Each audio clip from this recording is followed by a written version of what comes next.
오늘부터 느헤미야 말씀을 우리 함께 보기를 원합니다.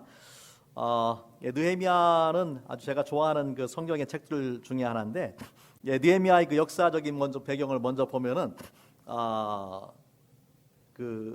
이스라엘 민족이 그 솔로몬이 죽고 난 다음에 이 왕국이 두 개로 갈라집니다. 북이스라엘과 남왕국으로 갈라지거든요. 북이스라엘과 남왕국으로 갈라진 후에도 계속적으로 이제 하나님 앞에 죄를 범하죠. 그 죄를 범한 결과로 북이스라엘은 그 아수르에 의해서 멸망을 당하고, 또 남유다는 나중에 바벨론에 의해서 멸망을 당해요.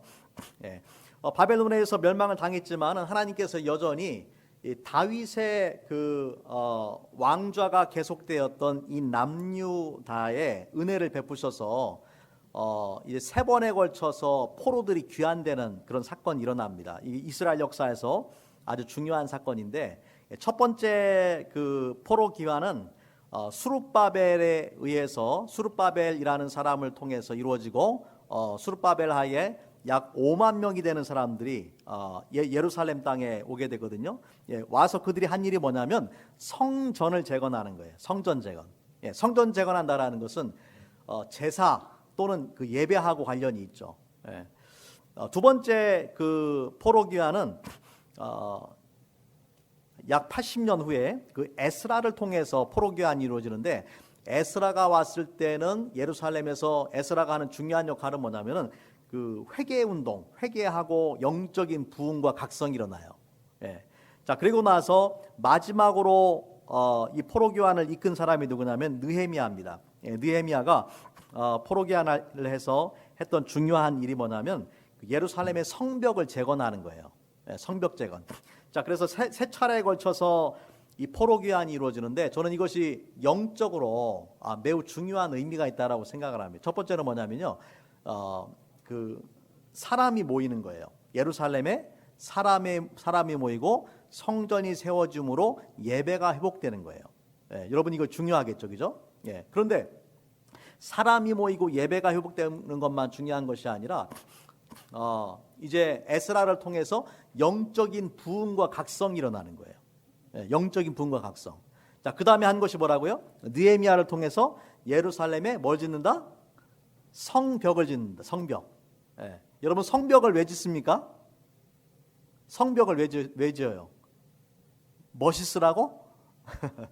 성벽을 짓는 이유는 외적의 침입으로부터 보호하기 위한 거예요. 외적의 침입으로부터 그 성을 안전하게 보호하기 위한 거죠. 영적인 의미로 보자면은 우리가 사람이 모이고 예배가 시작되고 영적인 부흥과 각성이 일어날 때에 또 악한 영의 역사, 마귀의 역사가 항상 틈타요.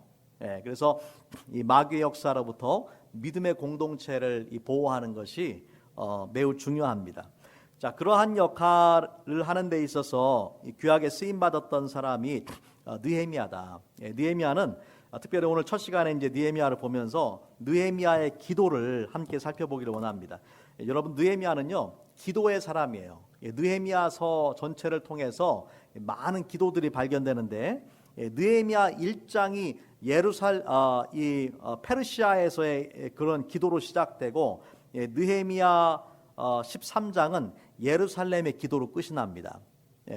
느헤미야는 기도의 사람이에요. 느헤미야는 이 제사장이나 선지자가 아니에요. 평신도예요.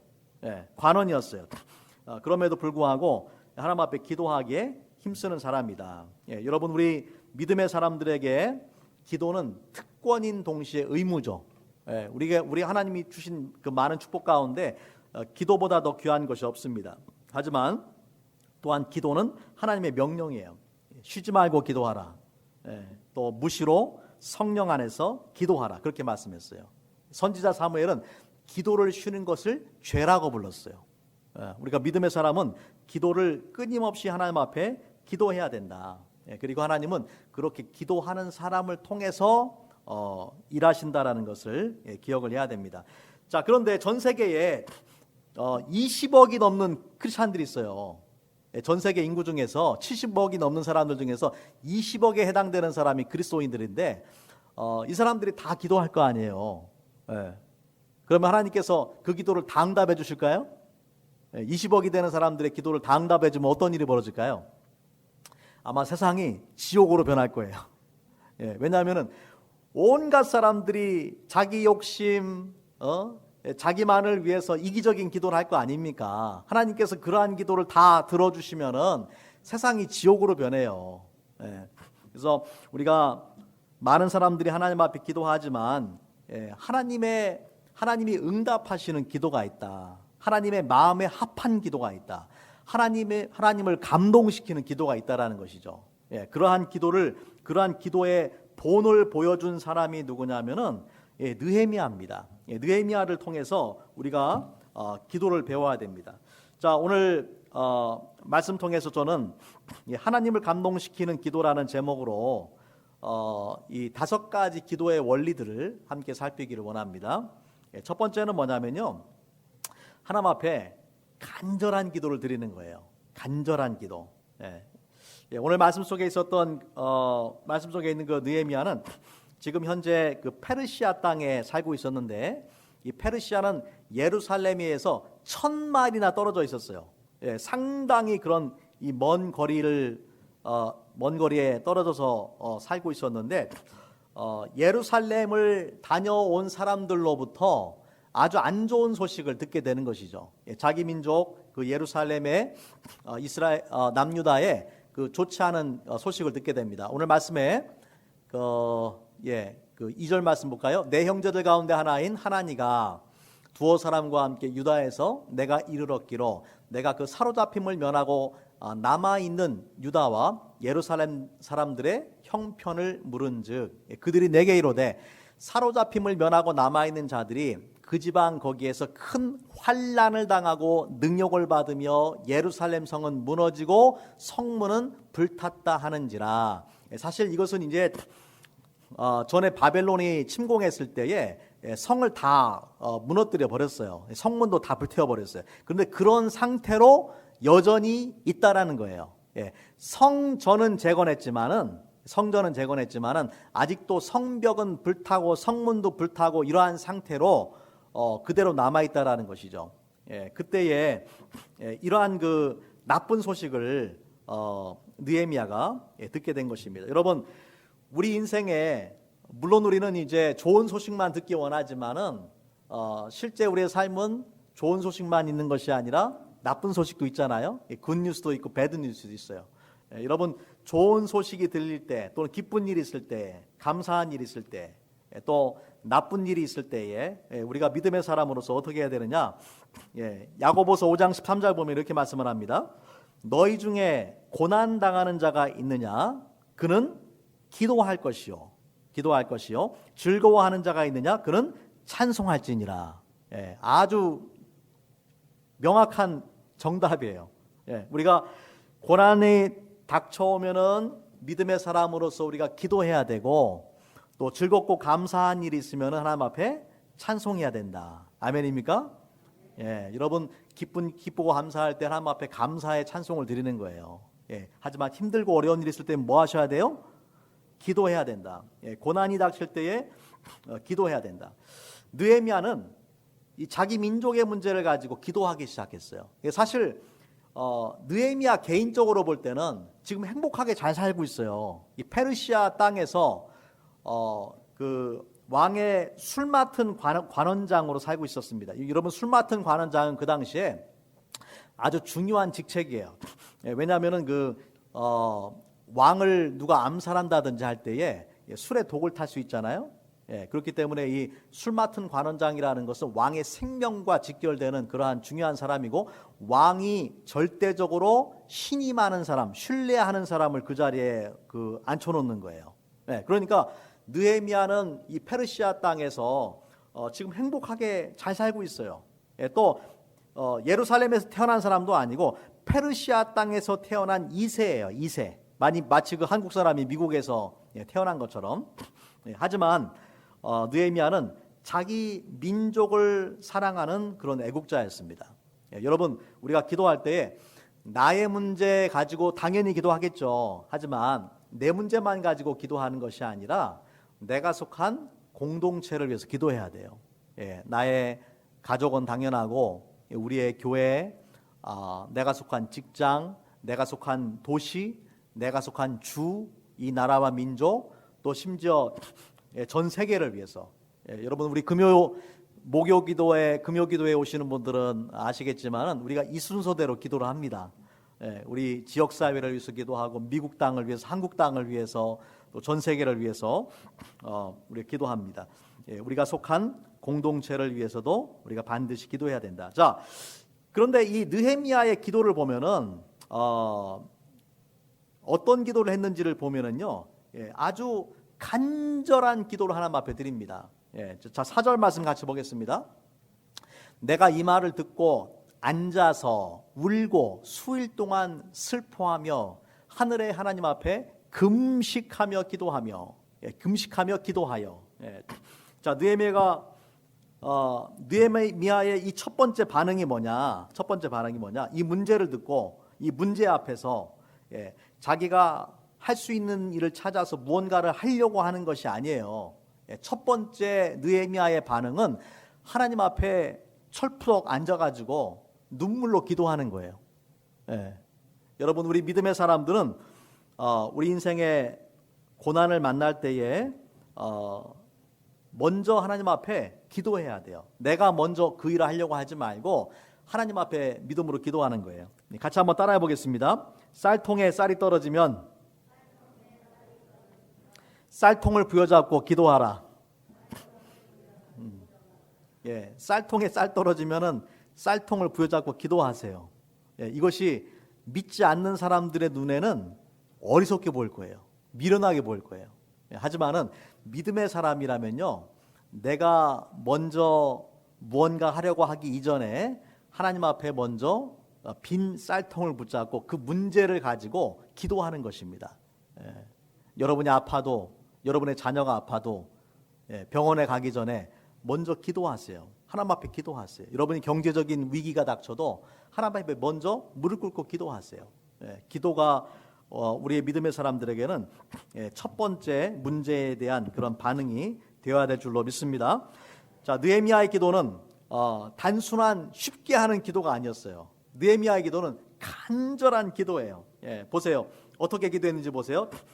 앉아서 울고 수일 동안 슬퍼하며 하늘의 하나님 앞에 금식하며 기도하여, 금식하며 기도했다. 또 그 6절 말씀에 보면은요, 6절의 중간에 보면은 이제 종이 주의 종들인 이스라엘 자손을 위하여 주야로 기도하며 주야로 기도했다. 그렇게 말씀을 합니다. 그래서 이 느헤미야의 기도는 눈물의 기도, 금식의 기도, 또한 밤낮으로 하는 그런 기도였어요. 여러분 이렇게 기도하면은 이런 기도가 쉽습니까? 어렵습니까? 어렵죠. 여러분 기도는 제가 볼 때 기도는 중노동인 것 같아요. 정말로 하나님 앞에 간절한 기도를 하는 것은 중노동이에요. 예수님께서 겟세마네에서 기도하실 때에 땀방울이 핏방울이 될 때까지 기도하셨어요. 간절한 기도죠. 우리의 그 기도의 가장 중요한 목적은 하나님 앞에 나의 문제를 정확하게 알려드리는 그런 정보 전달의 문제가 아니에요. 하나님은 이미 우리의 상황과 형편을 너무나 잘 아세요. 그러면 우리가 왜 기도합니까? 기도는 하나님에 대한 절대적인 의지의 표현이에요. 그렇기 때문에 간절함으로 기도해야 된다. 간절함으로 기도해야 된다. 어떤 분들은 이제 그렇게 말하는 분들이 있습니다. 기도해도 소용없습니다. 기도해도 하나님 내 기도는 안 들어주세요. 그런 분 얘기 들어보셨어요? 기도했는데 하나님이 안 들어주세요. 저는 그런 분들한테 그렇게 묻고 싶어요. 첫 번째, 얼마나 기도했는가? 얼마나? 짧게 그냥 기도해놓고서 하나님이 안 들어준다라고 불평하지 말고 하나님이 응답해 주실 때까지 기도하시기 바랍니다. 두 번째는 어떻게 기도했는가? 우리가 살아가는 세상은 아주 그 인스턴트 문화가 발달된 그런 세상이에요. 모든 게 인스턴트예요. 금방 쉽게 음식도 그렇고 뭐 여러 가지로 너무나 편리한 그런 세상입니다. 여러분 모든 것들을 인스턴트로 하는 이런 시대에 기도도 인스턴트 기도로 하는 사람들이 너무나 많아요. 그러니까 하나님 앞에 이 느헤미야와 같은 눈물의 기도, 금식의 기도, 밤낮으로 주야로 부르짖고 간구하는 그런 기도가 아니라 그냥 쉽게 하는 기도를 우리가 할 때가 너무나 많다라는 것이죠. 하지만 하나님께서 들어주시는 기도, 또 하나님의 마음을 움직이는 기도는 간절한 기도다. 여러분, 그 문제가 중대하고 심각하면 심각할수록 더 우리는 하나님 앞에 간절히 기도해야 됩니다. 오늘날 우리가 살고 있는 이 미국에도 또 전 세계적으로 얼마나 많은 문제가 있습니까? 영적인 문제, 도덕적인 문제, 사회 정치적인 문제, 너무나 많은 문제들이 있잖아요. 그런 문제를 느헤미야와 같은 심정으로 하나님 앞에 나가서 기도해야 되는 사람들이 필요한 것입니다. 그것이 남의 문제라고 생각하지 않고 나의 문제라고 생각하고 하나님 앞에 간절히 기도해야 된다. 자, 두 번째는 느헤미야는 하나님이 누구신가에 대한 분명한 확신이 있었어요. 여러분, 기도는 기본적으로 하나님과 인간의 대화잖아요. 대화를 하려면은 내가 대화를 하고 있는 대상이 누군지를 분명히 알아야 돼요. 느헤미야는 하나님께서 누구신지에 대한 분명한 이 확신을 가지고 기도합니다. 자, 5절 말씀 같이 볼게요. 5절 말씀 같이 읽겠습니다. 시작. 이르되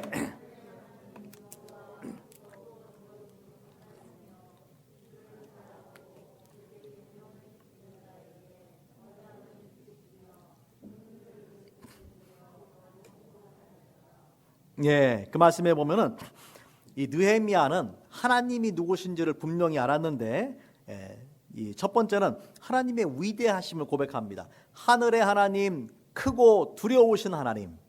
여러분, 하나님은 전지하시고 전능하시고 위대하신 하나님이십니다. 믿으십니까?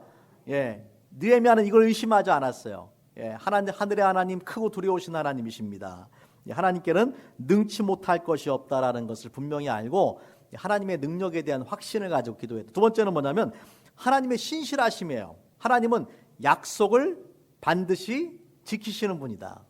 하나님이요, 주를 사랑하고 주의 계명을 지키는 자에게 언약을 지키시며 하나님은 약속을 지키시는 분이다. 신실하신 분이다라는 그런 확신이 있었습니다. 자, 세 번째는 하나님은 사랑의 하나님, 긍휼의 하나님이다. 자, 5절의 마지막 부분에 보니까 뭐라고 말씀합니까? 긍휼을 베푸시는 주여 간구하나이다. 하나님은 우리가 하나님 앞에 나와서 기도할 수 있는 근거는요, 내가 하나님 앞에 무언가를 요구할 자격이 있기 때문이 아니라 하나님께서 나를 불쌍히 여겨주시는 분이기 때문에 그래서 기도할 수 있는 거예요. 자, 그래서 이 느헤미야는 하나님의 위대하심과 하나님의 신실하심과 하나님의 사랑과 긍휼에 대한 확신이 있었다. 이러한 확신을 가지고 하나님 앞에 우리가 나가야 됩니다. 자, 세 번째는 느헤미야는 하나님 앞에 하나님이 누구신지를 고백한 다음에 자기의 죄를 고백해요. 자신의 죄. 여러분, 불행이 닥칠 때에 사람들은 주로 이제 왜라고 물어요. 왜 하나님 이런 불행이 나에게 닥쳤습니까? 또 왜 이런 불행이 내가 속한 공동체에 닥쳤습니까? 왜 이 코비드 19과 같은 이 팬데믹이 지금 전 세계를 덮쳤습니까? 왜라고 물을 때가 많아요. 하지만 느헤미야는 하나님 앞에 왜라고 묻지 않았어요.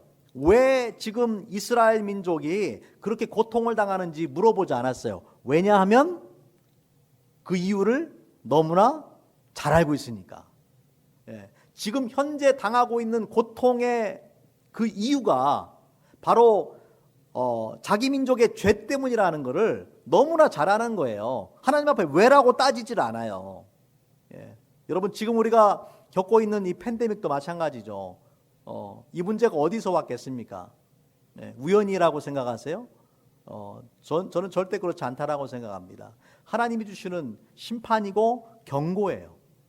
이러한 문제들을 놓고서 우리 믿음의 사람들이 하나님 앞에 나가서 죄를 고백하고 또 하나님의 긍휼을 구하면서 기도해야 되는 것입니다. 오늘 말씀 속에 또 우리가 또 이제 보통 어떤 문제가 닥치면은 주로 하기 쉬운 게 뭐냐면은 다른 사람에게 책임을 전가하는 거예요. 다른 사람을 비난하고 책임 전가하는 거예요. 나한테 이런 불행이 닥친 것은 누구 때문이다 또는 어떤 상황 때문이다라고 하기가 쉬워요. 우리가 이러한 경향을 가지고 태어난 것 같아요. 왜냐하면은 그 아담과 하와가 그랬잖아요. 아담이 죄를 범하고 아담과 하와가 죄를 범했을 때에 하나님께서 이 심판을 주시니까 아담은 누구를 탓했어요? 하와를 탓하고, 하와는 누구를 탓했어요? 뱀을 탓하고. 이것이 어쩌면 그 우리 피 속에 흐르는 유전적인 특성 같아요. 잘못을 먼저 인정하기보다는 책임을 전가하고 다른 사람을 비난하기가 쉽다라는 것이죠. 하지만 오늘 말씀 속에 나오는 느헤미야는 그렇지 않았습니다. 말씀의 6절 말씀 우리 같이 한번 보겠습니다. 같이 읽어가 시작. 이제 주의 종의 종들인 이스라엘 자손을 위하여 주야로 기도하며 우리 이스라엘 자손이 주께 범죄한 죄들을 자복하오니 주는 귀를 기울이시며 눈을 여시사 종의 기도를 들으시옵소서. 나와 내 아버지의 집이 범죄하여. 또 우리 7절 말씀도 읽겠습니다. 7절 말씀 시작. 주를 향하여 크게 악을 행하여 주께서 주의 종 모세에게 명령하신 계명과 율례와 규례를 지키지 아니하였나이다. 자, 그 말씀 보니까 이 느헤미야가 기도하면서 하나님 앞에 자기의 죄와 뿐만 아니라 자기 조상들의 죄까지도 같이 고백하는 것을 볼 수가 있어요. 나와 내 아버지의 집이 범죄했습니다. 엄격하게 따지면 느헤미야의 죄는 아니에요. 그죠? 이미 그 부모의 훨씬 그 조상들의 세대에 일어난 일이기 때문에 느헤미야의 죄가 아니에요. 그런데 이 느헤미야는 나와 내 아버지의 집이 범죄했습니다라고 하나님 앞에 그렇게 고백을 하는 것이죠. 한국에서 그런 말이 있는데 잘 되면은 내 탓이고 잘못되면 누구 탓이에요? 조상 탓이고 그런 이야기가 있는데 느헤미야는 정반대예요. 지금 그 민족의 비극적인 현실이 바로 내 잘못이고 또 내 부모의 죄 때문이다라고 자기를 포함해서 자기 민족의 죄를 고백하게 되는 것이죠.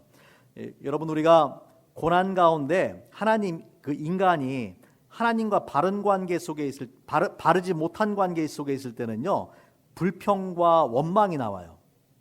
영적으로 바른 관계에 있지 않으면은 고난이 닥칠 때에 불평과 원망이 나와요. 하지만 하나님과 바른 관계가 성립되어 있으면은 하나님 앞에 죄를 고백하게 돼 있어요. 회개가 나오게 되는 것이죠. 이 두 가지를 우리가 성경 전체를 통해서 볼 수가 있습니다. 믿음의 사람들은 항상 하나님 앞에 먼저 회개함으로, 죄를 고백함으로 먼저 하나님 앞에 나갔다라는 것을 기억을 해야 됩니다. 예를 들면은 이 이사야 같은 경우에 하나님을 이 성전에서 예배하는 가운데 하나님을 만났을 때에 이사야가 뭐라고 고백하냐면, 화로다 나여 내가 망하게 되었도다. 나는 입술이 부정한 사람이요 나는 입술이 부정한 백성 중에 거주하면서 만군의 여호와이신 왕을 배웠음이로다. 내가 이제 죽게 되었습니다라고 자신의 죄, 자기 민족의, 자기 백성의 죄를 하나님 앞에 고백하는 것을 볼 수가 있습니다. 그래서 이 죄의 문제가 해결되지 않으면은 하나님의 그 기도응답을 받을 수가 없어요. 예레미야 11장 14절 말씀에 보면 이렇게 말씀을 합니다. 하나님께서 예레미야한테 이렇게 말씀하셨어요. 그러므로 너는 이 백성을 위하여 기도하지 말아라. 그들을 위하여 부르짖거나 구하지 말아라. 그들이 고난으로 말미암아 내게 부르짖을 때에 내가 그들에게서 듣지 않을 것이다. 하나님께서 이 백성 위에 기도하지 마라. 내가 듣지 않는다. 왜 그렇게 말씀하셨는가를 보면요, 예레미야 14장 10절부터 12절 말씀에 잘 나옵니다. 우리 같이 한번 읽어볼게요. 시작. 여호와께서 이 백성에 대하여 이와 같이 말씀하시되 그들이 어그러진 길을 사랑하여 그들의 발을 멈추지 아니하므로 여호와께서 그들을 받지 아니하고 이제 그들의 죄를 기억하시고 그 죄를 벌하시리라 하시고 또 여호와께서 내게 이르시되 너는 이 백성을 위하여 복을 구하지 말라.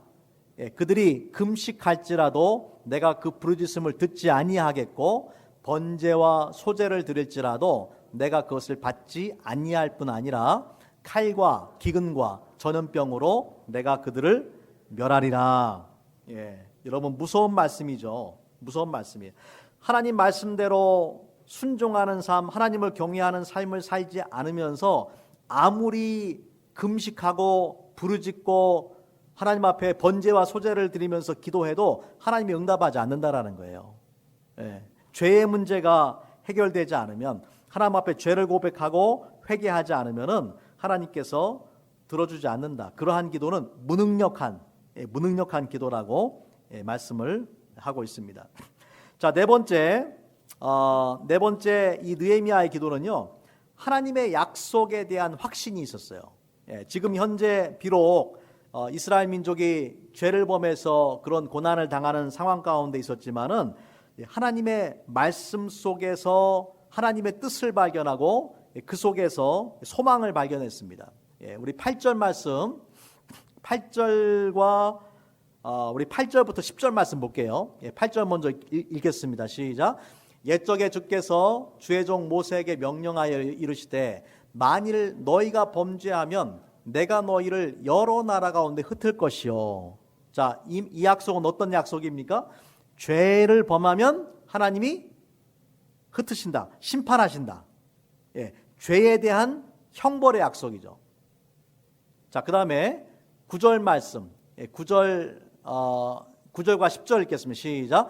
만일 내게로 돌아와 내 계명을 지켜 행하면 너희 쫓긴 자가 하늘 끝에 있을지라도 내가 거기서부터 그들을 모아 내 이름을 두려고 택한 곳에 돌아오게 하리라 하신 말씀을 이제 청하건대 기억하옵소서. 이들은 주께서 일찍이 큰 권능과 강한 손으로 구속하신 주의 종들이요 주의 백성이니이다. 첫 번째 죄에 대한 심판은 이미 역사 속에서 이루어진 거예요. 이제 느헤미야가 하나님 앞에 간구하는 것은 두 번째, 지금 9절에 나오는 말씀이에요. 너희 쫓긴 자가 하늘 끝에 있을지라도 내게로 돌아와서 내 계명을 지켜 행하면은 내가 너희를 다시 모을 것이다. 하나님께서 다시 그 예루살렘으로 돌아오는 그 귀환과 그 민족의 회복을 약속해 주신 것을 볼 수가 있죠. 느헤미야가 하나님의 말씀 속에서 기도의 근거를 발견했다라는 거예요. 우리가 기도할 때도 마찬가지입니다. 성경에 수많은 하나님의 약속들이 있어요. 우리가 성경을 보면서 그 말씀들을 우리의 기도의 근거로 삼아야 돼요. 그러니까 나의 이기적인 욕심이나 욕망이나 내 생각에 근거한 기도가 아니라 이것은 분명히 하나님의 뜻이야 라고 확신이 들 때에 그 말씀을 붙잡고 기도할 수가 있다라는 것이죠.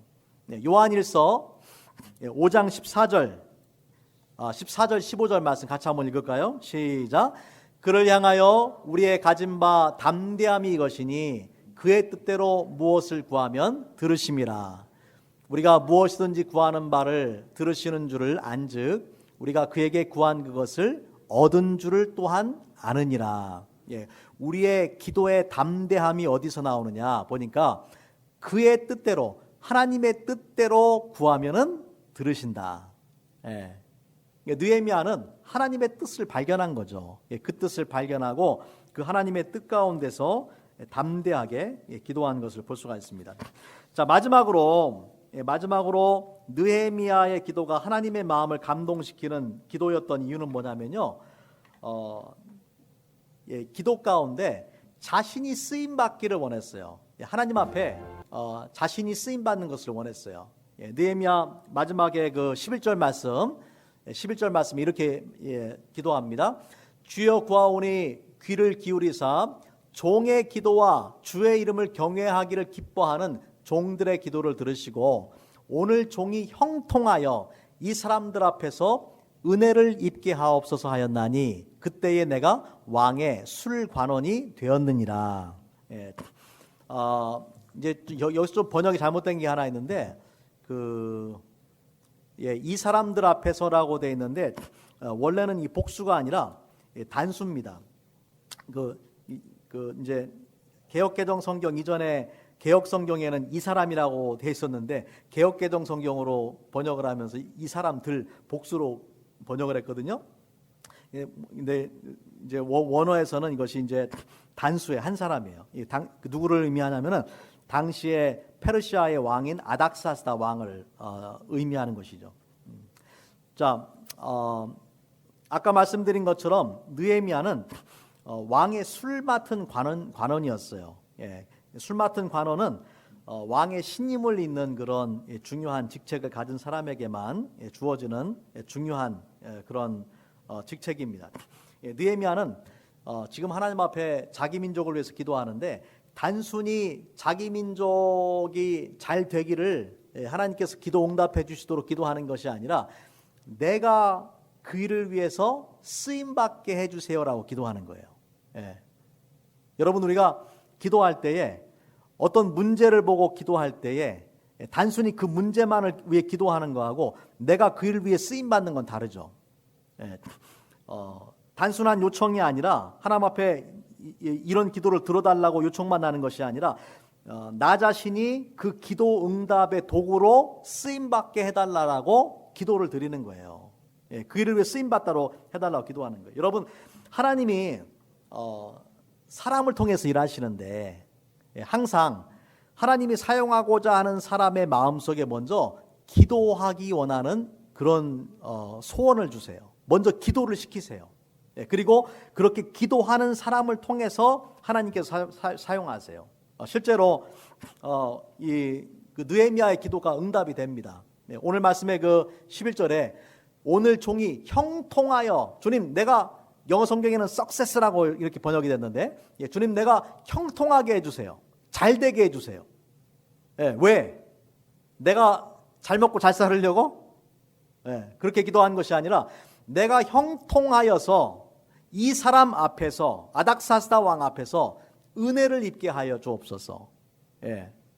종종 많은 사람들이 자기의 그런 축복을 위해서는 기도하지만 그런 축복을 하나님 앞에 드리는 도구로 사용하지 않는 경우들이 많죠. 하지만 이 느헤미야는 주님, 나를 축복하셔서 내가 하나님의 그 도구로 쓰임 받게 해주세요라고 그렇게 기도했던 거예요. 그리고 실제로 하나님께서 느헤미야의 기도를 들어주셔서 이 술 맡은 관원이라는 지위를 통해서 그의 기도를 들어주시고 느헤미야를 통해서 예루살렘의 그 성벽이 재건되게 그렇게 해주시는 것입니다. 여러분, 하나님께서 여러분 축복하시기 바랍니다. 하지만 기억하세요. 왜 하나님이 나를 축복하셔야 되는가? 축복을 받는 것보다도 더 힘든 것은 그 축복을 바르게 사용하는 거예요. 많은 사람들이 다 축복을 구해요. 하지만 때로는 축복을 받아서 오히려 잘못된 길로 가고 하나님으로부터 멀어지는 사람들도 있어요. 하지만 우리 믿음의 사람들이 하나님 앞에 축복을 받아야 되는 이유는 뭐냐면 그 축복을 통해서 하나님 앞에 쓰임받고 하나님 앞에 영광 돌리기 위한 것입니다. 성경에 많은 사람들이 이러한 자신이 가졌던 지위와 재능과 경험과 축복을 하나님을 위해서 사용했던 것을 볼 수가 있죠. 오늘 5가지 기도의 그 느헤미야를 통해서 하나님을 감동시키는 기도의 원리들을 살펴봤습니다. 첫 번째는 하나님 앞에 간절한 기도를 주님 앞에 드려야 되고요. 두 번째 중요한 이 기도의 원리는 또 하나님이 누구신가에 대한 분명한 확신을 가지고 기도해야 된다. 또 하나님 앞에 우리의 죄를 먼저 고백해야 된다. 또 5번째는 하나님 앞에 내가 쓰임 받도록 기도해야 된다. 여러분, 오늘 말씀을 기억하고 느헤미야와 같은 기도의 사람들 되고 또 하나님께서 응답하시는 기도의 사람 될 수 있기 바랍니다. 같이 한번 기도하겠습니다.